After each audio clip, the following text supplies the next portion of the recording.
warahmatullahi wabarakatuh. Halo sahabat guru penggerak. Perkenalkan, nama saya Habidin dari SMA Negeri 7 Palembang. Saya adalah CGP Angkatan 11 Kota Palembang, Provinsi Sumatera Selatan. Saya akan menyampaikan aksi nyata saya, yaitu diseminasi budaya positif.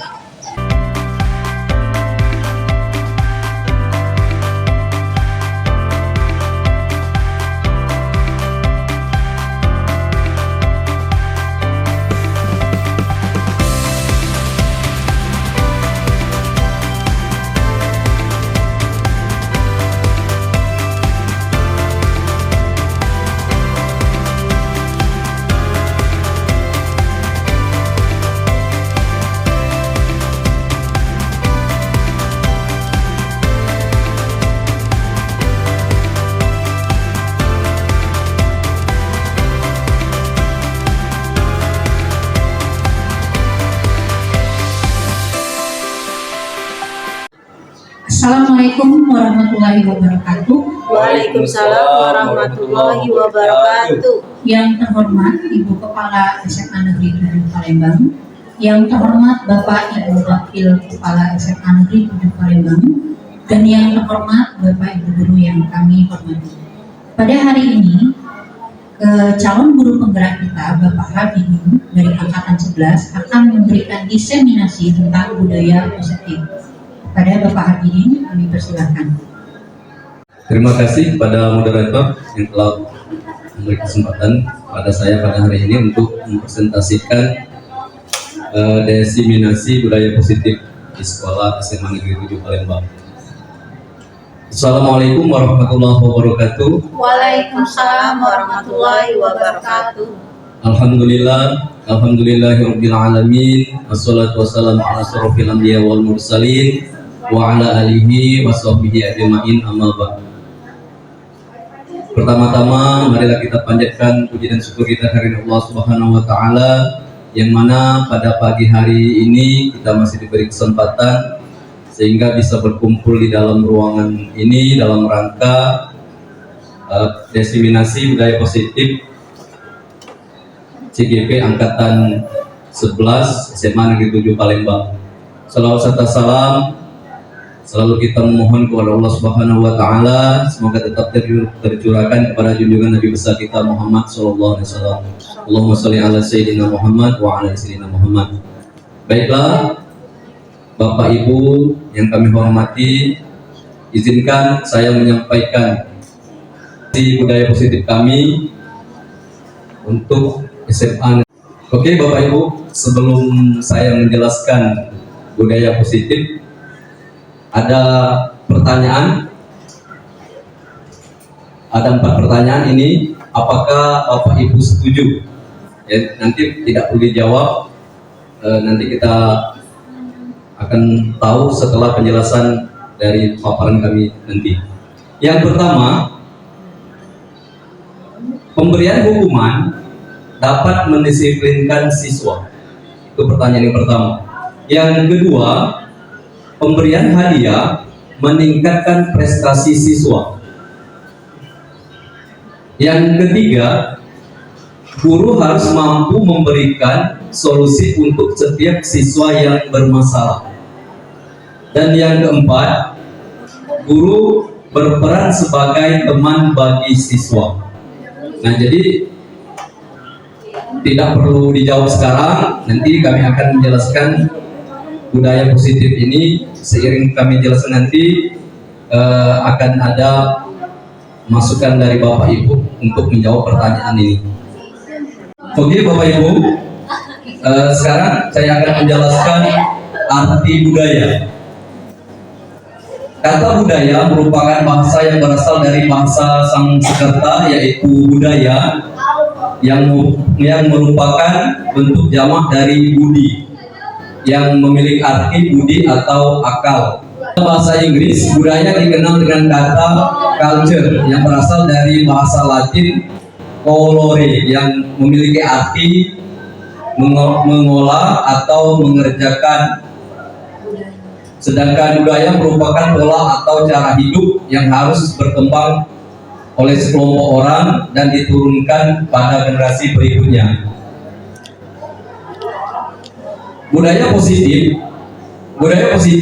di sekolah ialah nilai-nilai keyakinan dan kebiasaan-kebiasaan di sekolah yang berpihak pada murid dapat berkembang menjadi pribadi yang kritis, penuh hormat dan bertanggung jawab. Itu sifat budaya positif yang ada yang di sekolah. Terus yang berikutnya itu konsep inti budaya positif. Ya, konsep inti budaya positif ini yang pertama perubahan paradigma stimulus respon lawan dan teori kontrol. Yang kedua disiplin positif dan nilai kebajikan, yaitu ada 3 motivasi perilaku manusia.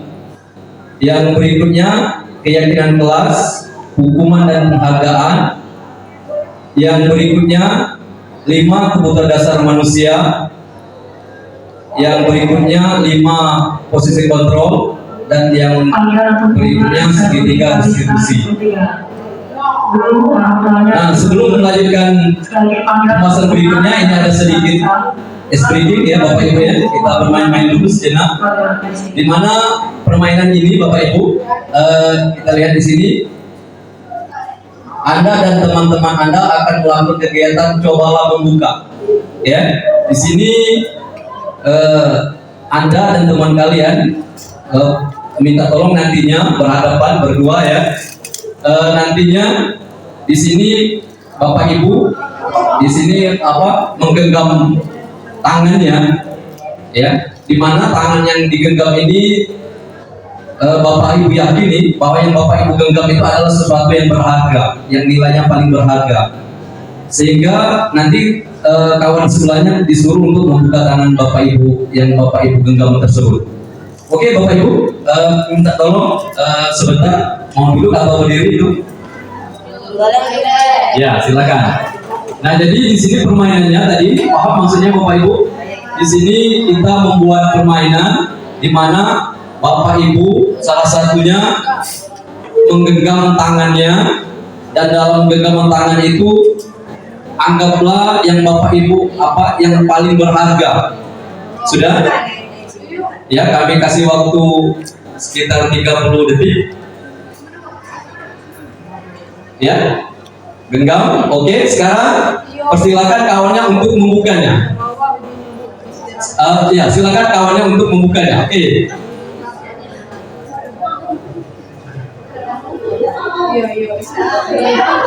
Iya, terus.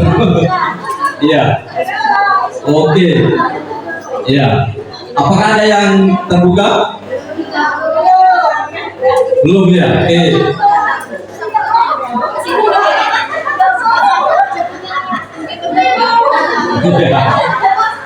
Ya, sekarang bergantian sekarang. Kawan sebelahnya yang menggenggam, kawannya juga yang membuka.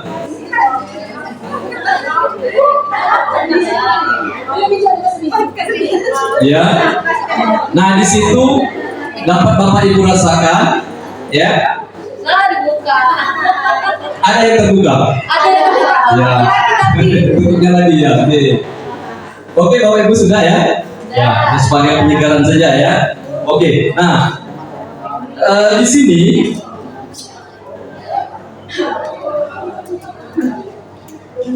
ya, permainan ini menunjukkan bahwa sesuatu yang kita anggap berharga itu maka akan kita pertahankan, ya, akan kita pertahankan, di mana di dalam mempertahankan ini adalah yang menjadi kontrol adalah siapa di sini?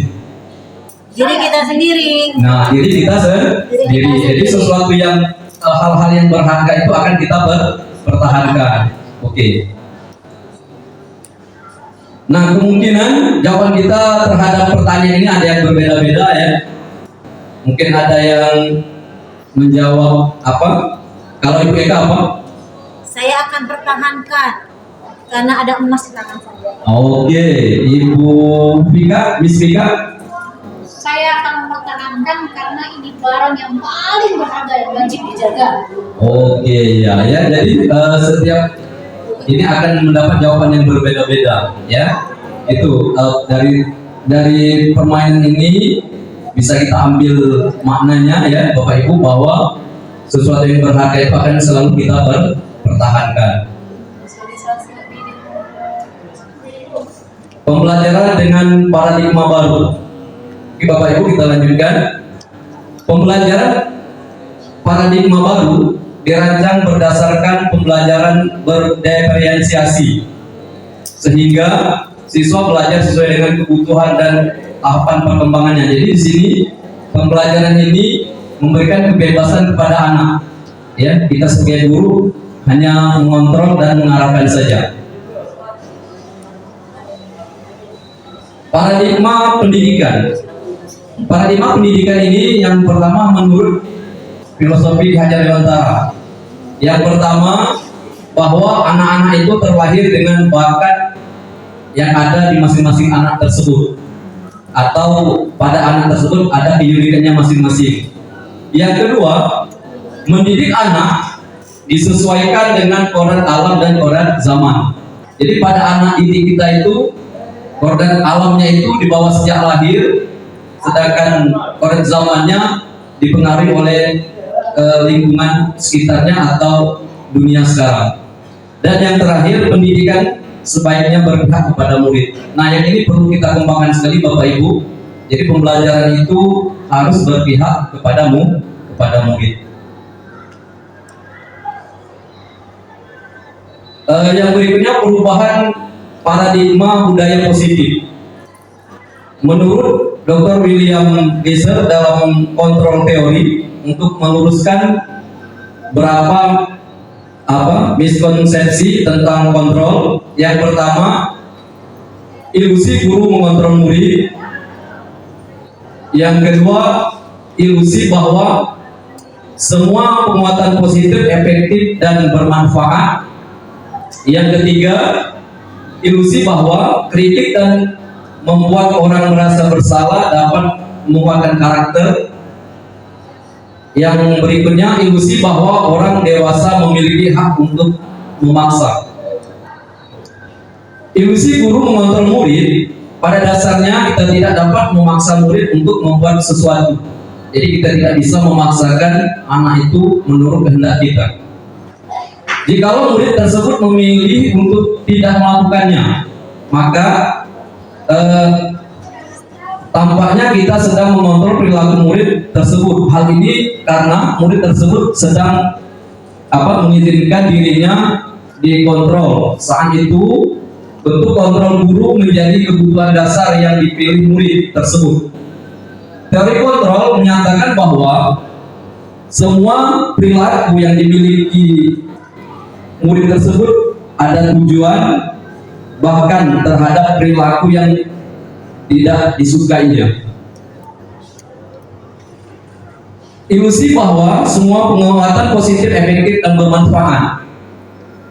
Penguatan positif atau wujudan adalah bentuk kontrol. Segala usaha yang mempengaruhi murid agar mengulangi suatu perilaku tertentu, yaitu suatu usaha untuk mengontrol murid tersebut. Dalam jangka waktu tertentu, kemungkinan murid tersebut akan menyadarinya dan mencoba untuk menolak wujudan kita, atau bisa jadi murid tersebut menjadi tergantung kepada pendapat sang guru untuk berusaha itu. Terus ilusi yang berikutnya, bahwa kritik dan membuat orang merasa bersalah dapat menguatkan karakter. Menggunakan kritik dan rasa bersalah untuk mengontrol murid menuju pada identitas gagal. Mereka belajar untuk merasa buruk tentang diri mereka. Mereka mengembangkan dialog diri yang negatif.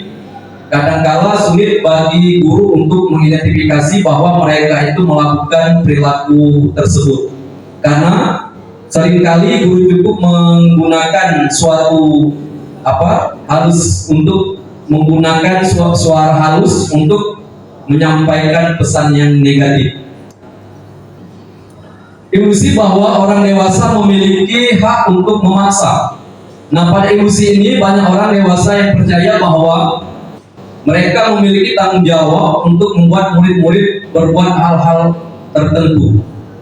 Apapun yang dilakukan dapat diterima selama ada sebuah kemajuan berdasarkan sebuah pengukuran kinerja. Pada saat itu pula orang dewasa akan menyadari bahwa perilaku memaksa tidak akan efektif untuk jangka waktu yang panjang, dan sebuah hubungan permusuhan akan terbentuk. Jadi yang di sini yang jahatnya negatifnya untuk jangka panjang. Bagaimana seorang bisa berubah dari paradigma stimulus respon kepada pendekatan teori kontrol? Yang pertama, stimulus respon, yaitu kebutuhan kita sama, teori kontrolnya kebutuhan kita berbeda. Semua orang memiliki hal yang sama, teori kontrolnya setiap orang memiliki gambaran yang berbeda. Stimulus responnya, kita mencoba mengubah orang agar berpandangan sama dengan kita. Teori kontrolnya, kita berusaha memahami pandangan orang lain tentang dunia. Yang berikutnya, stimulus responnya, perilaku buruk dilihat sebagai suatu kesalahan. Teori kontrolnya, semua perilaku memiliki tujuan. Orang lain bisa mengontrol saya. Teori kontrolnya, hanya ada yang bisa mengontrol diri saya. Stimulus responnya, saya bisa mengontrol orang lain. Teori kontrolnya, Anda tidak bisa mengontrol orang lain. Stimulus responnya lagi, pemaksaan ada pada saat wujudkan gagal. Teori kontrolnya, kolaborasi dan konsensus menciptakan pilihan-pilihan baru. Dan yang terakhir, stimulus responnya, model berpikir menang atau kalah. Teori kontrolnya, model berpikir menang. Itu.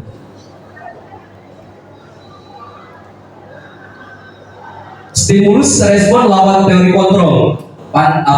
Pandangan tentang dunia. Stimulus respon tentang dunia, yang pertama, realitas atau kebutuhan kita sama. Teori kontrol tentang dunianya, realitas kebutuhan kita berbeda. Semua orang melihat hal yang sama, setiap orang memiliki gambaran yang berbeda. Kita mencoba mengubah orang agar pandangan sama dengan kita. Teori kontrol tentang dunianya, kita berusaha memahami pandangan orang lain tentang dunia. Respon tentang stimulus respon tentang dunianya, orang lain bisa mengontrol saya. Teori kontrolnya, yaitu semua perilaku memiliki tujuan, dan saya bisa mengontrol orang lain, Anda tidak bisa mengontrol orang lain. Yang berikutnya yaitu disiplin positif. Disiplin positif ini yaitu cara mengajar dan membimbing anak dengan memberitahu perilaku yang dapat diterima dengan cara yang tegas dan memberikan kenyamanan. Jadi disiplin positif ini sebagai pendidik, tujuan kita adalah menciptakan anak-anak ini yang memiliki disiplin sehingga mereka bisa berperilaku yang mengacu pada nilai kebajikan, ya, nilai kebajikan yang universal dan memiliki motivasi intrinsik bukan ekstrinsik. Jadi anak-anak ini kalau bisa ada dari dalam diri anak sendiri, ya, intrinsiknya, ya, bukan ekstrinsiknya, ya, itu. Terus arti disiplin dan 3 motivasi perilaku manusia. Disiplin berasal dari bahasa Latin disiplin yang artinya belajar. Makna asal kata dari berkonotasi dengan disiplin diri ini, murid bisa tahu bahwa ada peraturan pada diri anak tersebut. Disiplin diri membuat orang atau menggali potensinya menuju sebuah tujuan apa yang dia hargai. Dalam sebuah budaya kita makna disiplin ini telah berubah menjadi sesuatu yang dilakukan seseorang pada orang lain untuk mendapatkan kepatuhan. Kecenderungan untuk pada umumnya disiplin itu adalah menghubungkan kata disiplin ini dengan kata yang tidak nyaman, ya, sering dikatakan dengan apa, bukan apa yang kita hargai atau pencapaian suatu tujuan. Kita sering mendengar kata disiplin ini sering dikatakan apa, banyak terkena di dalam pikiran kita bahwa disiplin adalah sebagai hukuman, padahal ini jauh beda ya dengan kata hukuman. Di sini apa yang terbayang di benak Anda, apa yang terlintas di pikiran Anda, kebanyakan orang akan menghubungkan kata disiplin itu yaitu dengan kata-kata tertib, teratur, dan kepatuhan pada peraturan. Kata disiplin juga sering dihubungkan dengan tadi ya, kata hukuman. Padahal itu sangat jauh berbeda ya, bahwa disiplin positif tidak harus dengan memberi hukuman, justru itu adalah salah satu alternatif terakhir dan kalau perlu tidak digunakan sama sekali. Dalam sebuah budaya kita, makna kata disiplin ini dimaknai menjadi suatu yang dilakukan seseorang pada orang lain untuk mendapatkan kepatuhan. Kita cenderung menghubungkan kata disiplin ini dengan apa, ketidaknyamanan. Itu kata disiplin yang sering kita dengarkan ini. Kita gunakan bahwa disiplin ini kita kaitkan dengan kata hukuman ya, yang tidak membuat anak itu nyaman. Nah, konsep disiplin ini ada 3. Yang pertama hukuman, yang kedua konsekuensi, yang ketiga restitusi. Nah, dari ketiga ini mungkin Bapak Ibu sudah pernah melakukannya ya. Yang hukuman ini apa, yang sifatnya tindakan tidak terencana ya, atau tiba-tiba, bersifat satu arah, menyakitkan, tidak nyaman, murid takut atau muridnya sifatnya memaksa. Sedangkan konsekuensinya itu terencana, disepakati semua peraturan, tidak nyaman, dan sikap guru selalu memonitor siswa. Nah, yang ketiga, yang restitusi ini, yang inilah mungkin kita titik beratkan di sini. Yang pertama yaitu murid bertanggung jawab terhadap kesalahannya, fokus pada pemecahan masalah dalam jangka panjang. Murid menghormati diri dan orang lain. Dirinya memang terkontrol. Dan yang terakhir, murid berusaha memperbaiki kesalahan yang telah dibuatnya. Nah, jadi di sini titik berat ini ke restitusi ini. Nah, mungkin Bapak Ibu sudah pernah melakukan. Jadi saya minta tolong Bapak Ibu tuliskan di screen-nya itu mana yang sudah pernah Bapak Ibu lakukan. Ya, silakan. Yang pernah Bapak Ibu lakukan, kira-kira apakah hukuman, konsekuensi, atau restitusi? Ya, kami persilakan Bapak Ibu tuliskan di kertas minumnya itu. Tempel di sini Bapak Ibu ya, di kertas. Ditempel di kertas ini.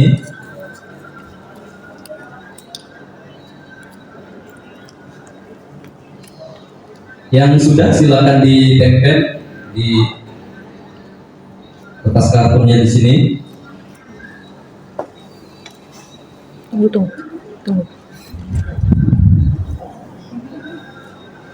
Tunggu. Nelly, tunggu. Duduk.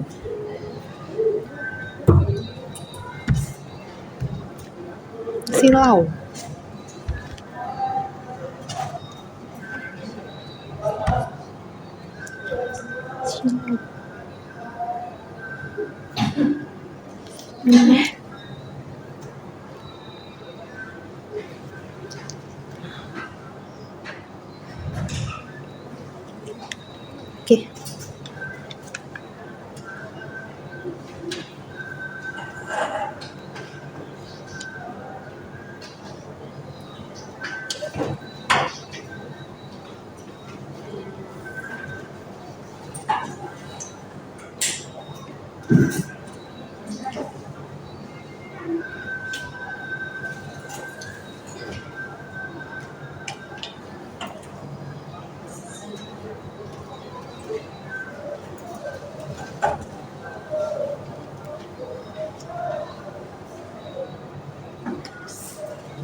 Oke, terima kasih. Ya, sudah. Ini ada yang hukuman, ya, restitusi, hukuman, keyakinan, ya, keyakinan kelas, lagi restitusi. Oke, ya. Jadi di sini kebanyakan yang telah kita lakukan ini adalah hukuman, ya.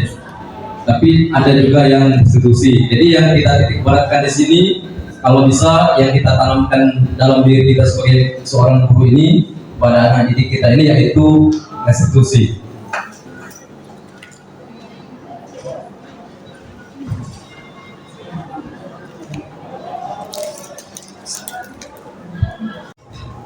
Berikutnya nilai kebajikan. Nilai kebajikan ini yang sering yang sekarang ini kita digaungkan oleh Menteri Pendidikan kita, Nadiem Makarim, ya, bahwa nilai kebajikan ini yaitu profil pelajar Pancasila yang sedang digaungkan oleh pemerintah sekarang, yaitu profil pelajar Pancasila. Yang pertama, beriman dan bertakwa kepada Tuhan Yang Maha Esa dan berakhlak mulia. Yang kedua, mandiri. Yang ketiga, bernalar kritis. Yang keempat, kebinekaan global, bergotong royong dan kreatif. Ini yang sedang digaungkan oleh pemerintah sekarang ini pada anak didik kita. Mengapa keyakinan kelas? Mengapa bukan peraturan kelas? Nah, di sini ada dua contoh di sini, yang mana keyakinan kelas, yang mana peraturan kelas. Ini ada Bapak Ibu bisa lihat, yang sebelah kiri itu ada kesepakatan kelasnya. Yang pertama, datang tepat waktu, mengucapkan salam, menjaga kebersihan sekolah, aktif dalam pembelajaran. Yang kesepakatan kelas lainnya yaitu kami guru dan murid yang saling menyayangi, kami murid yang semangat belajar, kami murid yang peduli dengan teman-teman. Nah, menurut Bapak Ibu dari kedua contoh ini, mana yang peraturan, mana yang keyakinan? Keyakinan yang sebelah kanan, Pak. Iya, keyakinan yang sebelah. Nah, ya, terlihat itu ya, Bapak Ibu, bisa kita terapkan di kelas kita masing-masing, ya. Terus yang berikutnya, ini keyakinan kelas, yang pengertiannya yang kita simpulkan ini, keyakinan kelas itu dibuat berdasarkan kesepakatan antara guru dan siswa. Itu yang dinamakan keyakinan kelas. Dan yang bersifat universal. Sedangkan kalau peraturan itu biasanya dibuat oleh guru saja, satu arah, tidak melibatkan siswa. Seseorang akan lebih tergerak dan bersemangat untuk menjalankan keyakinan daripada menjalankan peraturan. Jadi anak-anak ini karena keyakinan itu adalah sifatnya antara kesepakatan guru dengan siswa, jadi anak-anak ini lebih senang menjalankan keyakinan daripada peraturan, karena peraturan itu masih berkonotasi pada siswa itu adalah peraturan atau yang membuat mereka itu tidak merasa nyaman karena dibuat tidak melibatkan siswa tersebut. Yang berikutnya, prosedur pembuatan keyakinan kelasnya atau sekolah. Yang pertama, prosedur yang pertama ini mempersiapkan warga sekolah atau siswa atau peserta didik untuk mencurahkan ide tantangan peraturan yang akan disepakati. Jadi siswa itu kita beri kebebasan seperti kita tadi menempelkan ide pendapat itu, anak-anak itu kita suruh menyampaikan apa yang mereka inginkan di kelas mereka itu sendiri. Jadi tidak kita paksakan. Terus yang kedua, mencatat semua masukan. Jadi kita seorang guru, kita catat semua masukan yang keluar dari siswa tersebut. Yang berikutnya, ganti kalimat negatif menjadi kalimat positif. Nah, di sini untuk kalimat negatifnya itu sering kita dengar itu misalkan yang sifatnya kurang mendidik, misalkan jangan buang sampah sembarangan. Ya, jadi kita ubah, buanglah sampah pada tempatnya. Jadi yang sifat-sifatnya jangan-jangan itu merupakan peraturan, biasanya siswa kurang menerimanya. Jadi yang sifatnya negatif itu kita ubah menjadi yang sifatnya positif. Itu. Yang berikutnya, tinjau kembali curahan pendapat yang terkumpul dan susun menjadi keyakinan kelas. Nah, jadi dari masukan siswa, pendapat siswa itu kita tinjau lagi mana yang sifatnya bisa dilaksanakan di kelas tersebut. Terus yang berikutnya, tinjau ulang keyakinan kelas itu yang sudah tersusun. Nah, di sini kalau bisa jangan terlalu banyak ya, supaya cepat diingat oleh siswa tersebut. Yang berikutnya meninjau dan menyetujui dengan menandatanganinya. Jadi kalau sudah kita sepakati keyakinan tadi, misalkan ada 5, 6 atau 7, kita tandatangani menjadi kita tempel di kelas ya. Jadi anak-anak tersebut bisa melihat yang sudah kita buat tersebut. Yang terakhir, keyakinan kelas ditempel ya tadi ya, yang ditempel di dinding kelas. Jadi mereka itu setiap masuk kelas jadi ingat ya, jadi ingat yang sudah dibuat kesepakatannya tadi. Terus teori motivasi perilaku manusia, motivasi eksternal. Yang eksternal ini penghargaan apabila melakukan. Nah, di sini kalau ada seseorang itu misalkan melakukan sesuatu itu mengharapkan misalkan datang ke sekolah pengen tepat waktu, pengen dihargai atau dilihat oleh kepala sekolah misalkan, inilah motivasi eksternalnya. Jadi mereka ini melakukan itu untuk mengharapkan penghargaan, melainkan mendapatkan penghargaan dan menghindari suatu hukuman. Jadi yang terbenak di sini mengambil sisi aman ya, tidak mau mendapat hukuman.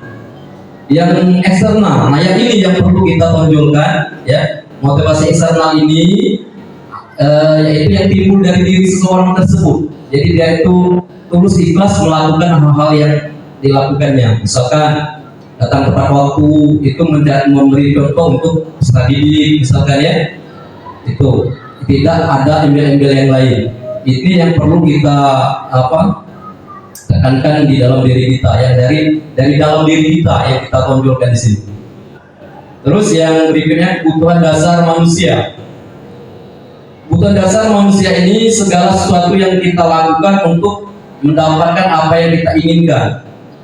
Seluruh tindakan kita lakukan memiliki tujuan tertentu, dan semua usaha terbaik yang kita lakukan adalah dalam rangka kebutuhan dasar kita terpenuhi dengan baik. Ya, kebutuhan dasar kita ya sebagai manusia. Nah, ini kebutuhan dasar manusia ini ya. Yang pertama, bertahan hidup, kasih sayang, kesenangan, kebebasan, dan penguasaan. Ini kebutuhan dasar kita. Bertahan hidup ya perlu manusia ya, kasih sayang, kesenangan ya, kebebasan. Nah, ini yang perlu juga kita terapkan kepada peserta didik ya, sesuai dengan profil Ki Hajar Dewantara, bahwa anak itu diberi kebebasan ya. Jadi kita tidak boleh lagi memaksa siswa itu ya belajarnya bagaimana, tapi kita sebagai guru adalah mengarahkan ya, seperti yang Ki Hajar Dewantara katakan itu, kalau kita menanam jagung pasti tumbuh jagung, tidak bisa kita paksakan tumbuhnya misalkan durian. Jadi itu yang harus kita ketahui pada diri anak tersebut. Terus yang berikutnya ini ada beberapa contoh ini. Aku senang main kejar-kejaran dengan ibu guru. Aku senang main kejar-kejaran dengan ibu guru. Seru katanya.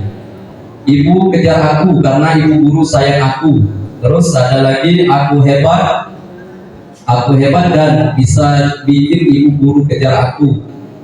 Aku bosan belajar mewarnai terus di dalam kelas. Nah di sini kalau yang pertamanya apa, Bapak Ibu? Aku senang main kejar-kejaran dengan ibu guru. Seru. Ini apa ini maknanya di sini? Kesenangan. Kesenangan, ya oke. Kalau yang nomor 2, ibu kejar aku karena ibu guru sayang aku.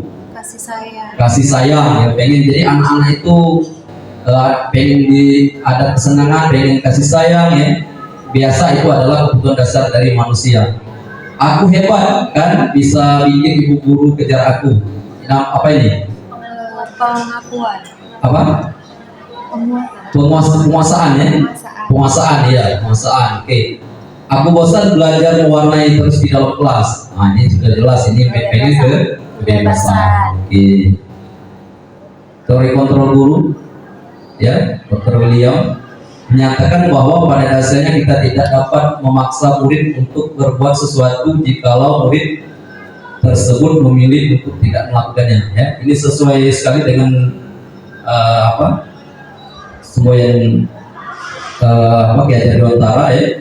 Anak ini sudah ada bakat sejak lahir, ya, sudah ada bakat sejak lahir, sudah ada garis-garisnya. Kalau dulu kita sering mendengar bahwa manusia lahir itu adalah seperti kertas putih, mau kita warnai bagaimana cara kita, tapi di sini ada sedikit kesalahpahaman bahwa anak-anak lahir itu sudah ada garis-garisnya.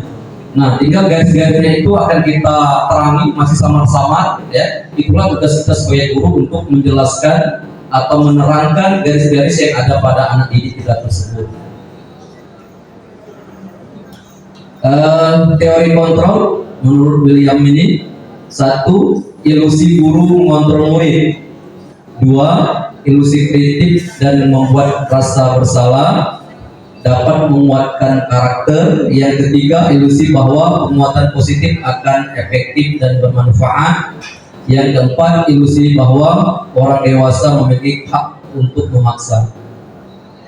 Nah ini 5 positif kontrol guru ini. Yang pertama, menghukum. Yang kedua, membuat rasa bersalah. Yang ketiga, teman. Yang keempat, pemantau. Dan yang kelima, manajer. Di sini kita akan bahas satu persatu. Yang pertama, penghukum. Nah, penghukum ini apa? Contohnya sini, seorang penghukum ini menggunakan hukuman fisik maupun verbal. Hormat kepada bendera selama 1 jam. Jadi perintah ini dengan kata yang apa? Dengan nada-nada keras ya, atau melotot, itu kalimatnya ini. Kamu hormat bendera selama 1 jam. Ini sifatnya, ini guru ini bersifat sebagai penghukum. Yang berikutnya ini, contohnya ini: sekarang copot sepatumu dan silakan belajar tanpa sepatu seharian. Dengan nada yang keras ini ngomong kepada anaknya ya. Jadi sifat guru ini yang tergolong yaitu penghukum. Yang berikutnya yaitu membuat rasa bersalah. Jadi kita ini kadang apa yang kita sampaikan kepada anak ini membuat anak ini merasa bersalah. Seperti, berapa kali Bapak harus memberitahu kamu ya? Nah ini. Jadi anak ini kita buat merasa bersalah. Jadi anak ini ya, ini sifat kita yang sering kita lakukan. Kamu kenapa ya senang sekali mengecewakan ibu? Ibu benar-benar kecewa dengan kamu. Ya, jadi di sini kita buat seolah-olah anak ini merasa bersalah. Memang jadi anak ini terbenak di pikirannya itu merasa bersalah ini yang harus kita hindari.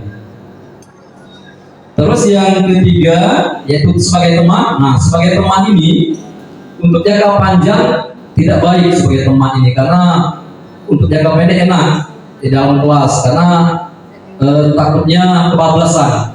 Kalau anak kita anggap sebagai teman, sehingga di antara guru dengan siswa ini tidak ada batasan. Ya, jadi untuk jangka pendek bagus, kalau untuk jangka panjang kurang bagus untuk sebagai teman. Misalnya ini ada, kemarin kamu sudah janji ke ibu kan, kenapa terlambat lagi, gitu ya. Jadi anak ini kalau memang bagus, kalau di kelas itu kita ajak sebagai teman, kita rangkul ya. Jadi permasalahan anak, terutama dengan materi pelajaran kita bisa sharing ya. Anak-anak juga bisa mengeluarkan unek-uneknya untuk ditanyakan kepada kita, karena mereka menganggap ini kita itu sebagai teman. Yang berikutnya yaitu pemantau. Posisi pemantau ini berdasarkan pada peraturan-peraturan dan konsekuensinya ya. Yang pertama, peraturan pemantau ini peraturan apa? Jadi menanyakan peraturan kesepakatan yang sudah kita buat itu.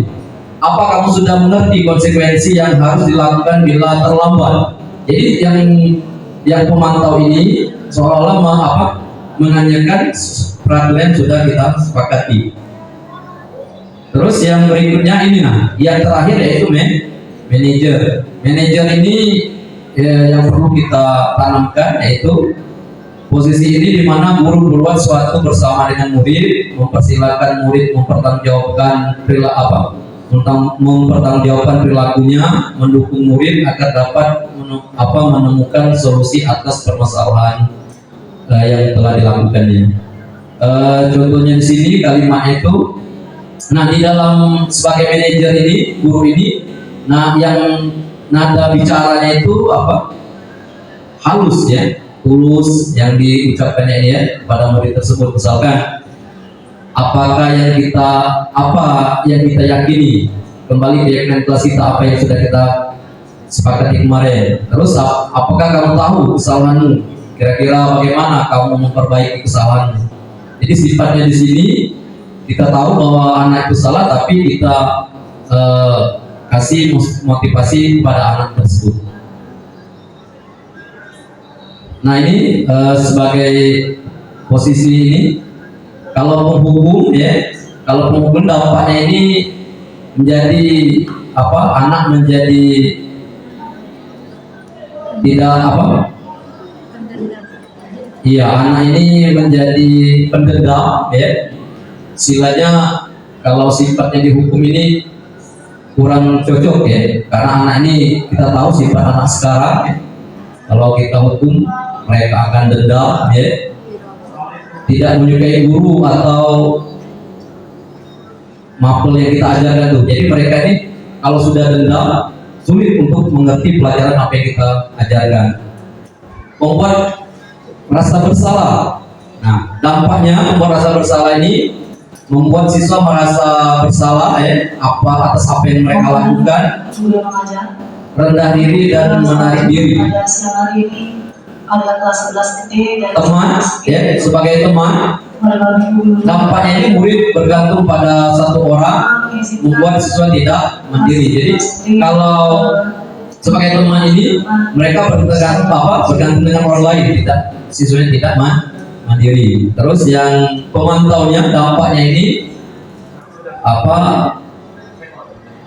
tidak tidak mempunyai hukuman yang diberikan tanpa melihat nilai-nilai kebajikan, tidak sepenuhnya mandiri pemantau ya, dampaknya ini. Sedangkan manajer ini yang bagus ini yang perlu kita terapkan ya, yang terakhir ini. Mengapa manajer ini diambil langkah yang terakhir? Karena dampaknya ini murid menjadi mandiri, jadi murid ini bisa menyelesaikan masalahnya sendiri. Segitiga restitusi ya, ini segitiga restitusi ini suatu proses menciptakan kondisi bagi murid untuk memperbaiki kesalahan mereka sehingga bisa kembali pada kelompok dengan karakter yang lebih kuat. Terus yang pertama, segitiga restitusi itu yaitu menstabilkan identitas. Menstabilkan identitas ini bertujuan untuk mengubah identitas anak yang gagal karena melakukan kesalahan menjadi orang yang sukses, dari merasa sedih dan emosional hingga mampu menggunakan fungsi rasionalnya. Yang bisa kita lakukan itu ya berbuat salah itu wajar. Bisa kita ucapkan kepada anak tersebut, tidak ada manusia yang sempurna, bisa kita ucapkan ya. Jadi anak ini ada penguatan pada anak ini ya, walaupun mereka ini salah. Yang kedua, validasi tindakan yang salah. Validasi tindakan yang salah ini proses untuk memahami kebutuhan apa yang sedang berusaha dipenuhi oleh murid, yaitu yang bukan berarti menguatkan tindakan selalu itu menguatkan tindakan yang salah itu pantas dilakukan, namun di sini lebih menguatkan pemahaman kita akan alasan dari murid melakukan tindakan tersebut. Jadi di sini lebih menekankan solusi untuk permasalahan anak tersebut ya. Misalkan di sini kamu pasti punya alasan mengapa melakukan hal tersebut. Jadi anak ini merasa membela diri ya di sini ya, membela diri atas keyakinan apa yang dia lakukan, walaupun itu salah. Kamu patut bangga karena telah melindungi sesuatu yang penting buatmu. Ya, seperti kita tadi ya, yang kita memainkan genggaman tangan tadi ya, kita merasa bahwa yang kita pertahankan itu adalah sesuatu yang paling berharga. Itu yang kedua. Yang ketiga, menanyakan keyakinan. Proses di mana murid menghubungkan dirinya dengan nilai-nilai yang dipercaya. Misalkan, apa keyakinan kelas kita tanyakan kepadanya. Nilai-nilai apa yang telah disepakati bersama di kelas kemarin misalkan. Seperti apa gambaran sebuah kelas yang ideal menurut kamu? Kamu ingin menjadi orang yang seperti apa? Yang itu yang kita tanyakan kepada anak. Oke, dari paparan saya mungkin ada yang mau bertanya ya dari yang saya jelaskan tadi. Mungkin saya tutup dulu apa yang saya jelaskan pada hari ini. Lebih dan kurang saya mohon maaf. Saya akhiri, wassalamualaikum warahmatullahi wabarakatuh. Waalaikumsalam warahmatullahi wabarakatuh.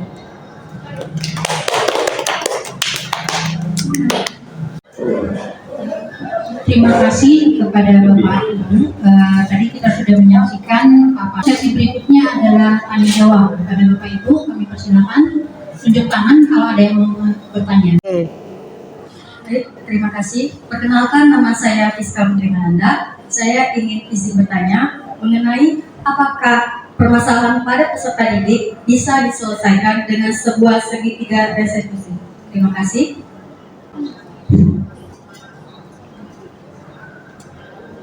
Oke, terima kasih Ibu Fiska atas pertanyaannya. Pertanyaannya tadi, apakah setiap permasalahan siswa itu bisa diselesaikan dengan segitiga restitusi ya? Baiklah, akan kami jawab. Semua permasalahan siswa ini tidak semuanya bisa diselesaikan dengan segitiga restitusi. Yang bisa diselesaikan dengan segitiga restitusi ini, misalkan permasalahan siswa ini sifatnya tidak mengganggu fisik atau mencederai orang lain. Misalkan dia bisa datang terlambat atau melanggar yang lain yang tidak berhubungan dengan fisik, maka penyelesaiannya bisa digunakan dengan segitiga restitusi ini. Nah, yang pertama, mengapa cocok diselesaikan dengan segitiga restitusi? Sudah kita bahas tadi bahwa yang pertama itu jangan sampai anak ini membuat rasa bersalah bagi anak. Jadi kita gunakan restitusi ini. Yang pertama tadi menstabilkan identitas anak. Jadi walaupun anak ini sudah tahu salah, jangan sampai anak ini merasa bersalah. Jadi kita stabilkan dulu permasalahan anak ini. Terus yang kedua, apa tindakan yang salah pada anak tersebut apa? Kita tanyakan dulu. Ya, tadi sudah kita bahas tadi, misalkan kamu patut mempertahankan, ya, karena mungkin dia membela diri, ya. Terus yang ketiga, menanyakan keyakinan kelas. Nah, menanyakan keyakinan kelas ini sudah otomatis pada diri anak ini sudah tahu dulu di kelasnya itu sudah ada keyakinan yang sudah dibuat yang sudah diketahui oleh anak tersebut. Nah, jadi permasalahan di sini yang bisa diselesaikan dengan segitiga restitusi ini yang sifatnya tidak mencederai orang lain atau permasalahan itu. Tapi kalau memang anak ini masalahnya misalkan berkelahi sehingga lawannya itu cedera, misalkan patah kaki, nah ini tidak bisa kita selesaikan dengan segitiga restitusi. Mungkin itu saja jawaban dari kami. Bagaimana Ibu Iska? Terima kasih untuk jawaban Bapak dan saya memahami apa yang Bapak jelaskan tadi. Oke, terima kasih.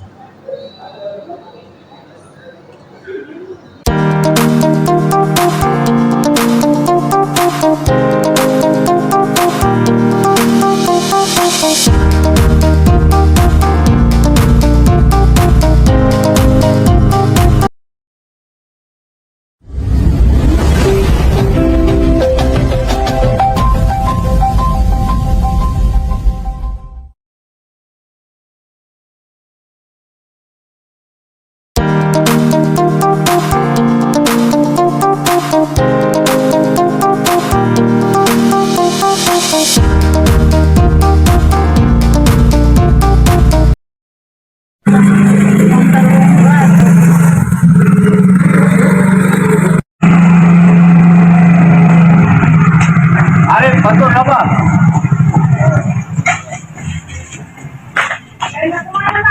Waduh, kalian bertiga lagi yang telat ini. Dari mana ini, Arif? Aku dari ini jemput Pak. Batur, apa? Aku coba jadi motor itu kecapan Pak. Kecapan, itu bagus itu motornya itu. Alasan saja kalian itu. Ya, kita ini masuk jam berapa? Coba Pak tanya. Jam 7 kan? Sekarang jam berapa? Hampir jam 8. Ya, hampir jam 8.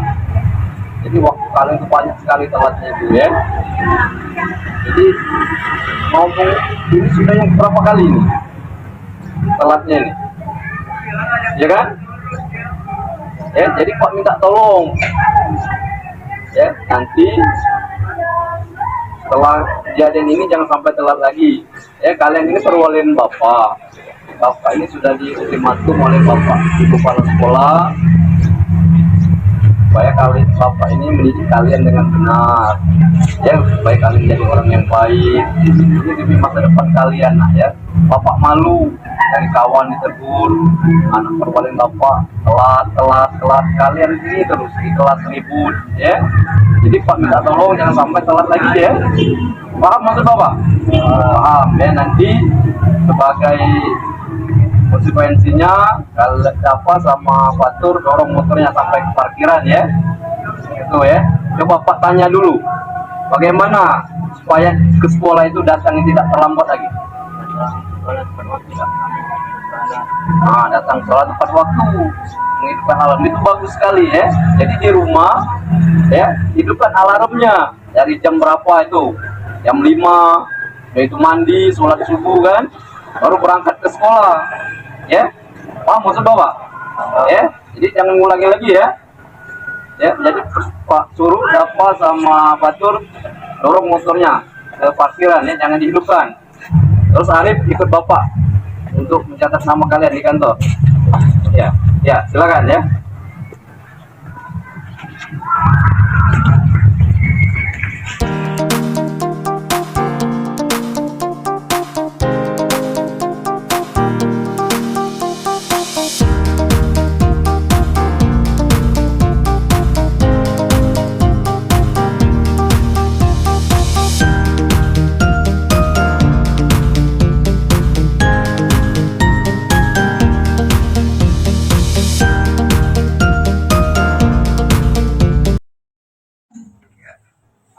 apa ini? Fatur, Arif. Kenapa? Coba mereka tadi bala Pak. Dipisahin malah pantun yang kena lagi. Oh, jadi Fatur jadi korbannya. Iya. Masalah apa ini? Siapa tadi? Ini Pak. Arif nih nak. Akhir-akhir ini berubah jadi ngeselin ini ya. Arif? Rasanya aku udah berubah Pak. Yaudah yang berubah. Nah, kalian ini tidak mau saling mengalah ya. Iya, ujung-ujungnya betul aja. Nah, kan jadi yang jadi korbannya si Fatur. Bagaimana solusinya ini? Kan kalian bertiga ini kan kawan akrab, perwalian bapak, pulang selalu bareng, ya kan? Kok jadi ada masalah? Kalian tadi dari mana? Dari kantin atau dari mana? Fatur. Ada tuh nih Pak. Mereka ini satu lama. Bala. Pas waktu bisa. Bala pantun dulu. Nah, ya. Jadi gini saja ya, kita buat surat perjanjian yang terakhir ini. Bisa berjanji? Bisa ya?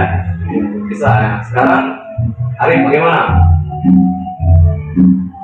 Ya, berjanji untuk meyakinkan diri sendiri ini ya. Jadi kalian harus berjanji untuk meyakinkan diri kalian tidak akan mengulangi lagi kejadian ini. Paham maksud Bapak? Nah ya, bisa kan? Bisa ya. Saya berjanji saya akan meyakinkan diri sendiri. Coba ulangi omongan Bapak ini. Ulang lagi. Saya berjanji saya akan meyakinkan diri sendiri tidak akan mengulangi lagi. Nah, oke ya. Sekarang ini Pak buat surat teguran dulu. Kalau memang nanti masih ada masalah lagi, maka akan Bapak tindak lanjuti untuk yang berikutnya. Paham maksud Bapak? Nah, oke ya. Sekarang kalian bermaafan dulu. Siapa? Arif. Nah, merangkul saya rangkul, berpelukan. Ya. Jadi kalau sudah selesai ini kan, masuk kelas nanti ya. Kalau memang ada guru yang bertanya saja tadi.